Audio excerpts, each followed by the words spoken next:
Qarşınızda Urax'ın qan texnologiyalı 30 wattlıq sürətli şarj adaptörü.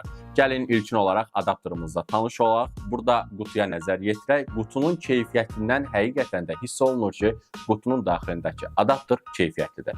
Qutumuzun üzərində ilkin olaraq adaptörün məlumatları qeyd olunubdur. Burada hər hansı xüsusiyyətləri var ki, bu xüsusiyyətlər qeyd olunub.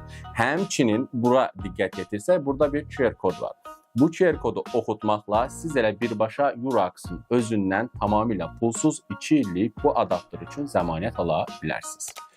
Gəlin görək bu qutunun içində nələr var.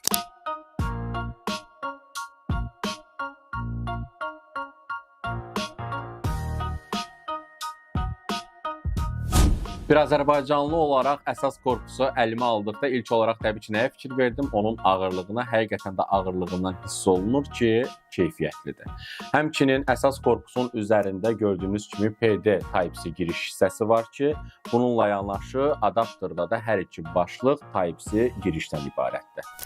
Bir çoxunuz deyə bilərsiniz ki, bizim bu balaca dostumuz nələrə qadirdir? Həqiqətən də bir çox şeylərə qadirdir.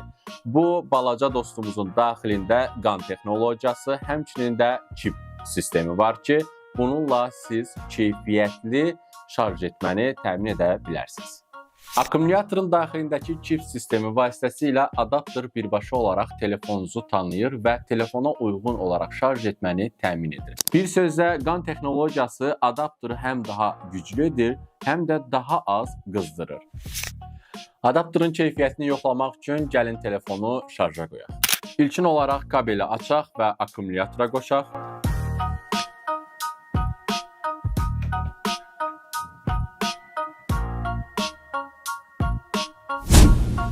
Telefonu şarja qoyduğum andan sürətli şarj etmə aktivləşdi. Gəlin yarım saatlıq bir fasiləyə gedək, görək vəziyyət necə olacaq.